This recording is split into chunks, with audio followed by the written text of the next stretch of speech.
चाहता हूँ। मेरे बदलाव की कहानी, यानी एक लड़की के बदलाव की कहानी। ये बदलाव क्यों आया? जब माँ ने रोक टोक लगाई तो उसे प्यार का नाम दे दिया।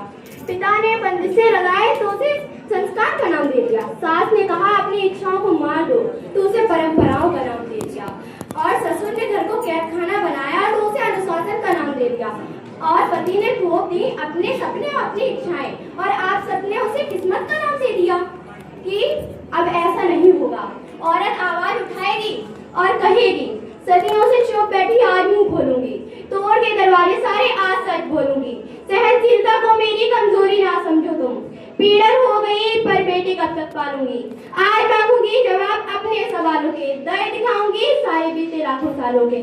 पैदा होते ही मेरे क्यों घर में बादल छाया था, जन्म लिया बेटी ने चेहरा सबका क्यों मुरझाया था। पुल को चलाने वाला बेटा नहीं आया था, डस्टबिन में फेंक के भी शर्म नहीं आई थी। कुत्तों ने जब नोचा मुझको कितना मैं चिल्लाई थी, कभी झाड़ियों में फेंका तो कभी गंदे नालों में। ऐसा स्वागत हुआ मेरा सोचा ना ख्यालों में। डॉक्टर के जो छुरी कांटों से आज हम बच पाए हैं, अब रोज नई मौत मरने दुनिया में हम आए हैं। दर्द सहना तो हमने गर्व से ही सीखा है, लोग हमारे साथ जानवर तरह जैसा है। बेटी यहाँ जाना नहीं, बेटी ये सब खाना नहीं, बेटी ये पहनना नहीं, बेटी ऐसे चलना नहीं, हंसना नहीं, जोर से सुनो बातें गौर से। तो बनाया धन्यवाद हमारे सर का बोझ है, जहर में डूबे ये ताने मिलते हमको रोज है। जंग हमारी होगी जब तक बेटी नहीं सुरक्षित, बेटी पैदा होने पर जब ढोल बजाए जाएंगे, गाने को आशीष मंगल चार गाए जाएंगे। बेटी पढ़ाओ बेटी बचाओ जब नारा हकीकत होगा, तब जाके हमारा ये महायज्ञ पूरा होगा। और औरत बोझ नहीं, बोझ बनाया हमने है।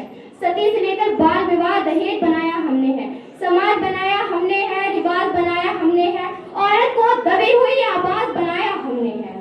इसी के साथ मैं कुछ पंक्तियां निवेदित करने जा रही हूँ। मेरा आप सभी से निवेदन है, इन्हें ध्यान से सुने कि हे गृहिणी बैठ के आलाप गाना छोड़ दे, हे गृहिणी बैठ के आलाप गाना छोड़ दे, वेदना के बस वही संताप गाना छोड़ दे, और कंठ में चेतना के स्वर जगा तू अलग अभिशाप गा है, रागणी संताप गाना छोड़ दे।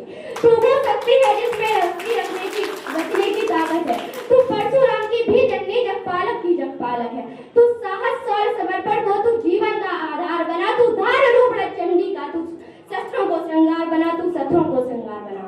और जो पुरुष कमजोर दिखाई देते हैं उनसे कहा जाता है चूड़ियां पहन लो। तो मेरा प्रश्न है, अगर चूड़ियां मानक है कमजोरी की, तो क्या भारत माता के हाथों में चूड़ियां होती? तो क्या जगत जननी जगदम्बा के हाथों में चूड़ियां होती? तो क्या बीड़ा बांधने को चूड़ियां पहनाई जाती हैं? कि क्या दिखाई देती है मुझको चूड़ियां? कलियों से कोमल हाथों का आधार दिखाई देती है, या तलवारों के बीच नाचती धार दिखाई देती हैं।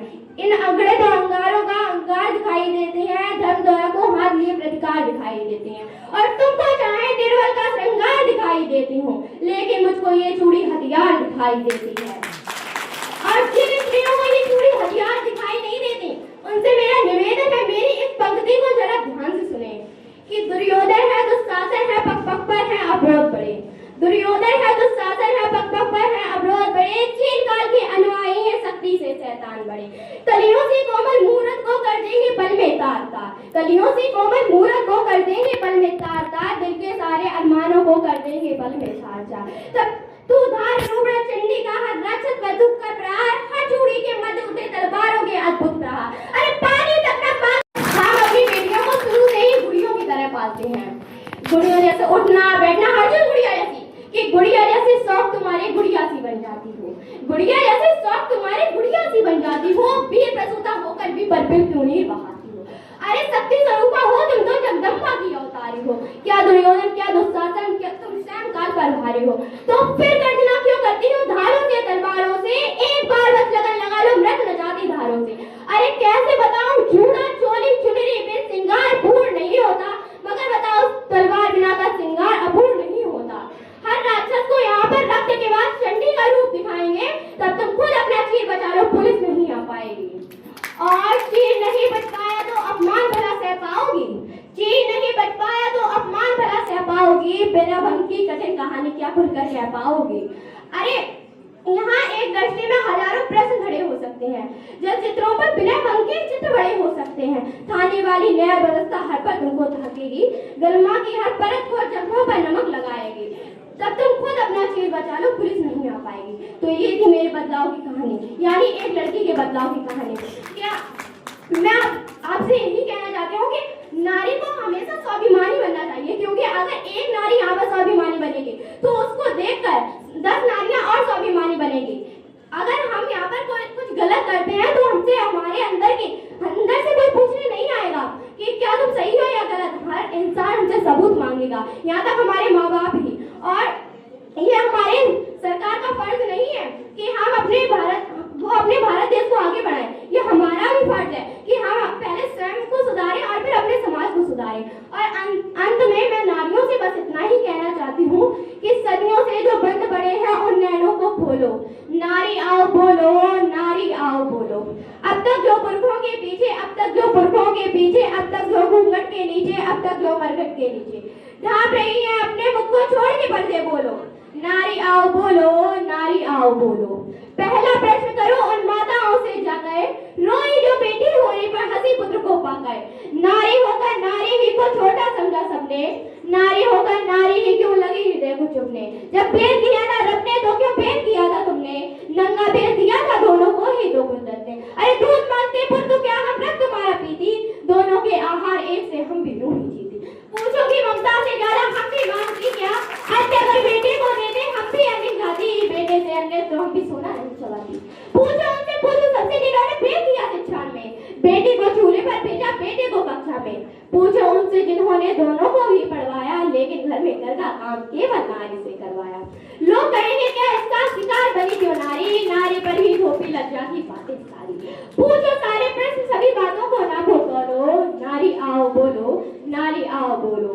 अगला प्रश्न करो समाज से, पूछो ये सब क्या है। समता के अधिकार न रखना समता की हत्या है। बहलाया फुसलाया सबने कन्या को अंधी गए, चंडी है कहकर पूजा की बिठा दिया मंडी पर। मंडी जिसमें कीमत तय करता है केवल नर ही, नर को चाबुक मिली हाथ में नारी को अंडर ही।